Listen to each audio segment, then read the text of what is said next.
Greetings guys, this is Blaze Rich, and I do hope you guys are all doing well.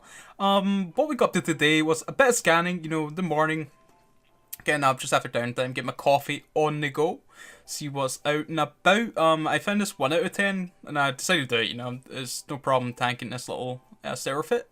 And I was expecting, or hoping for, like a wee guest C-type drop or something nice to, kickstart my day. So we'll see how lucky I get. Going by my luck previously in these sites, I don't know, man. But yeah, continuing scanning. Looking primarily for null wormholes. Didn't find anything too crazy. We found a cache hole, which I ended up going through for a bit of solo, which you'll see how that turned out later in the video. And nothing else too interesting. Got some nice Nullsec. No, not Nullsec, sorry, Highsec. It was a free jump from Jita. Unfortunately, that collapsed when we were really looking to use it, so that really didn't get utilized. Which is very, it's very nice having those like really close Jita connections. That's the real reason I've really looked for those Highsec ones. What else did I do? Done the relics and data as well, so I was also scanning. Got some alright relic sites. I wasn't getting as good loot as I did previously. I think that's because of the type I was getting. I think it was like Angel and Serpentis or something. And all the relic sites I was getting yesterday had those intact armor plates, which is the good money, man. That's really what we're aiming for. So yeah, I continued scanning for about 2 hours. I don't know, man. I enjoy scanning, so it's a good thing. And then I decided to take a break, and then I've done a bit of solo PvP. So yeah, for my first fight this morning, Brawly Slicers, man. Dude, I was thinking it's gonna be an easy kill. This dude's gonna be a kitey boy. Got my weird meme light missile dual, like whatever you call those paint like Korax, and I was like happy. Then I've seen the scramming web, and I'm noticing how tanky he is at this point. Starting to stress a little bit, because this Korax have a lot of tank. Like ramming like this wasn't the greatest idea. We also make another very significant mistake, which I'm kind of known for. And yeah, destroyers burn out really quickly. And it's very unfortunate they do so. Had I had one more volley, I would have killed them. You have no idea how stressed I was after that, but nevertheless, it was still a good fight. And this Korax has actually done me well. I killed like a 300 mil Garmer with this fit, and it's actually quite fun, because people don't really expect it and how well you're going to apply with your light missiles. So this is for that cache hole. I went about 10 jumps from it. I think it was about 10 or 11. I seen that omen. I was like, okay, interesting. I seen other stuff in the other side. I think there's like I don't know, something scary. So I want to separate them or escape at this point. So now I'm starting to see the Orpheus, the Bifrost. I'm like, oh god. And then I end up seeing a Signable, and I'm like, oh no, I need to get out of here. And these weird null ways with their bubbles and stuff. I'm stressing out. I'm trying to have a good time with my ham dual prop like Osprey and Ava here. And this Nestor, I don't know what it was, but it worked really, really, really fast. And yeah, bubbles, man. So I was just trying to have a really good time with this. I thought I'd get nice little ham brawls. So I really like rockets, and hams in particular. There's not a lot of platforms I can really use hams on that do well. Because I like the speed of like dual prop and stuff, but like when you come up against stuff like this, you seen that Nestor was like right behind me, man. I think it was like hyperspatial or something. I'm trying to get back to gate. I put my drugs. I'm hoping to tank a little bit. But the incoming DPS of this, I believe these guys are Russians. Yeah, we don't get back to gate here, boys. And I'm like, okay, forget Null, let's get back to Lowsec. Okay, here we have a cool little cruiser 1v1. Thorax, again, is the XLASB stabber, which was made more popular by friendly targets. I forgot to put that in my stabber video, and I do feel a bit bad for it. It's a very fun fit to fly. Even if you're losing, or even if you really want to win. Winning's more fun than losing. But even losing in a stabber, I don't know, it just feels like stabber's fun to fly. So I make a few mistakes in this video, this fight. I can't remember what they were, but I can remember in the back of my mind once I finished this what they were. What was it? I needed to focus here. There's something wrong that I did. I don't know what it was. I forgot. It may have had something to do with those newts. I was keeping with some K here. Basically, about his void and anti-range to basically force him to use null. I could have maybe pulled that range out a bit further, like 9k or so I'm completely out in his fall off. Because dude, I don't really know the blaster ranges of mediums. Something I actually get a bit more used to. But maybe I should have went closer so the 2 newts would have taken a better effect. What else did I do? At the start there, actually, I think I would have took a long time to release my drones. I think that's everything I started done wrong. Yeah, this was a pretty fun little fight. He was in a very tanky Thorax. I thought I nearly had him there with the newt pressure of the 2 small newts. Like, it is only 2 small newts, but Thorax tends to have pretty bad cap. Like, being dual rep and the medium injector. So with like any cap pressure, it usually struggles, but I'm going to be in the far fall off of these newts, so maybe keep myself at 5k would have been the better decision, but then I'd be in these void and antimatter range, so I don't know what the best call was here. Do let me know in the comments what you think would be the optimal situation for this. I end up trying to be a coward and disengage at the end here, but I called it too late, and we go down. A bunch of, I forget 1v1s I ended up getting. First one being Atron versus Breacher. On Exile, I have a tracking penalty here. This pilot plays it very well, and you'll notice that I'll get a lot of really bad hits. I have Void loaded here, I believe. And I usually keep stuff like this at 1.5k and use Void, and tracking isn't too much of an issue. This gentleman seems to be orbiting close to where I'm keeping him at range here. You'll notice I'm getting occasional little graze here. Most of my hits are actually grazings. This makes this fight incredibly close, actually. I should have been a bit more manual piloty, but I'm also dead worried I'm going to pull out my void range doing it like this. I do end up doing it a little bit at the end. That might have won it for me. But it's a little bit in my comfort zone doing the whole like manual piloting and actually piloting my ship. So we need to get a bit better at this. And, yeah, you'll notice that this fight's insanely close. That tracking penalty really caused some issues for me in that engagement. So GF to that gentleman. I also got another nice, really good fight in Atron. Atron's a really good one because you can fight a bunch of stuff T1 frigates. And it has, like, a lot of utility. With its fall-off bonus, you know, you can scram kite, like, pull yourself out to, like, 7.5k. You can orbit close and use something like antimatter to get underneath yourself's guns, or you can use void and keep close to, like, just, like, face-melting DPS and, like, just burst through people's tank. There's a lot of things that Atron can do, and especially if you rock it with, like, say, something like snakes, you can actually start going against, like, faction frigates and stuff. I don't run snakes in mine yet. I do usually use, like, some form of, like, damage boosting implants on my Atron. I don't believe I have them on just now, because my empty pod has, like, missile implants. But I am using Exile and Pyro, those two. And this is a Hookbell versus Hookbell fight. And this is down to the wire again.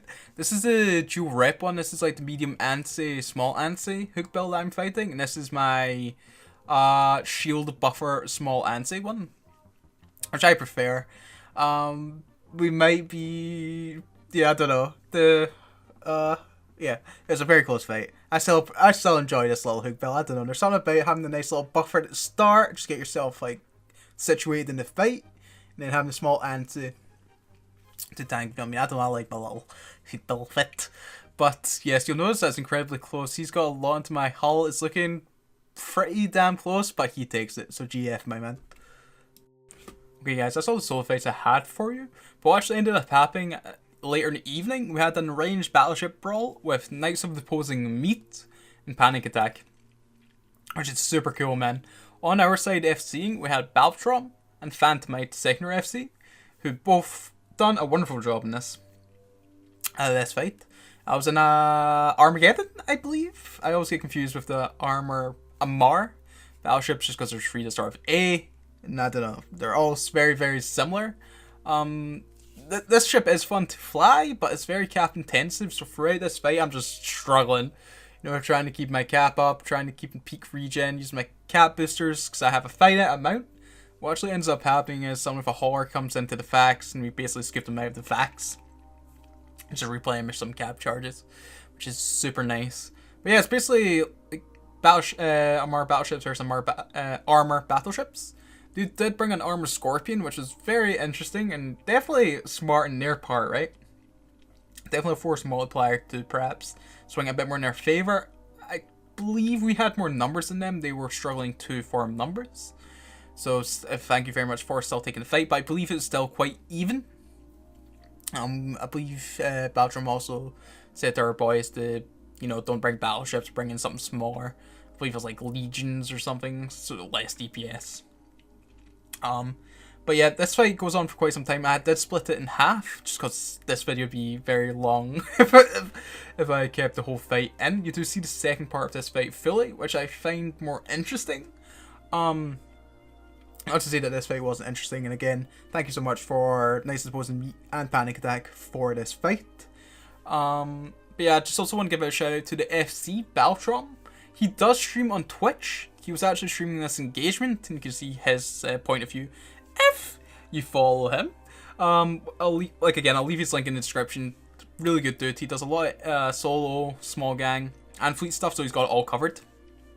It's really interesting to watch. So give his his Twitch stream a click and down below, and please follow him. Or if you feel so inclined, chuck him a Twitch Prime subscription. All this, I don't know. Anyway. So what ends up happening is, did they say Jump come into third party here, and they drop carriers, and I believe dreads? Which really sucks, man. We're having a sweet little, like, on the brawl here, and then goddamn Predator Elite coming in here just to, like, ruin it. But they get their up and comings here, boys.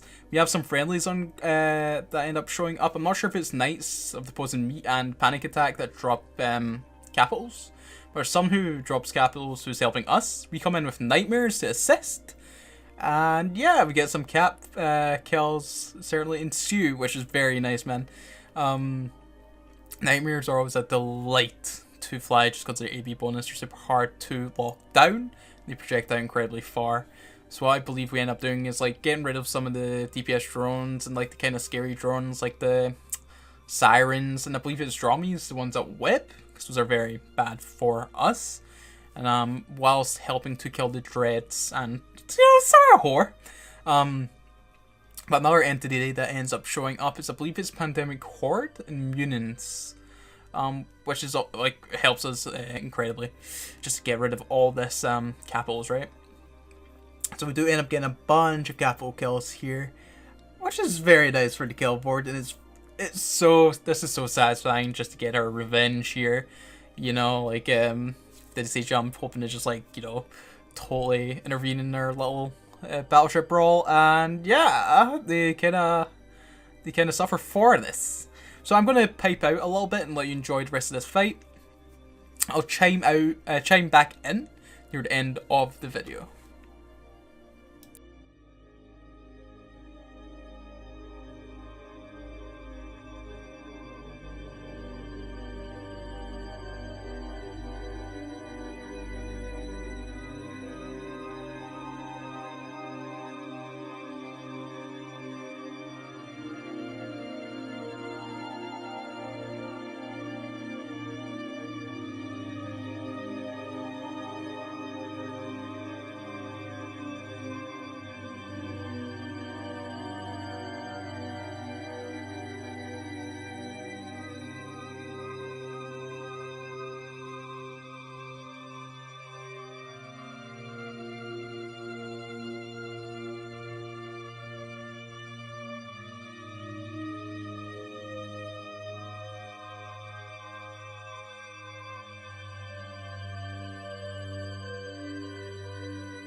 So basically, yeah, we get some pretty sweet cap kills, you know, with the help of Brave and Knights of the Pose and Panic Attack to beat the bad guys back. The good guys won again, boys. At this time, we're bringing back the gate. We hear reports of, for whatever reason, I believe, did it say jump? Signaled back into Auga, 100 off Amaki Gate, so we get tackle on the carrier. And yeah, we got another carrier kill, which is super sweet. Pandemic Horde are doing what they do, just like so many interceptors. There's loads of them. I love Pandemic Horde, man. So this carrier is going nowhere. I believe initial tackles by one of our dudes. So very nice, like spot and catch. So now our cap kill is always appreciated, especially when it's at did they jump capital. Especially after the fourth party like that, which is a no-go, boys. Don't be like this. Be good. Be good to our fellow Lowsecers, innit? You know, we're all pirates, but, you know, there just be some chivalry, or, I don't know, honor amongst thieves, or whatever. So yeah, that was pretty much the end of the fight. We get back to Amma, get all nice and comfy, get the fire on, get some Baileys, Ali Baileys on the go, you know, get some ice on that, and chill. So yeah, so that's a really good fight, so props to everyone involved. Shout out to Fan and Battle for doing their thing FC and doing good things. And shout out to myself for managing my cap so well and following primaries, boys. So yes, enjoy the rest of your day. So hope you're enjoying these videos as well, by the way, so this is like good content. I can keep on doing these most days. So yes, anyway, enjoy the rest of your Thursday, boys.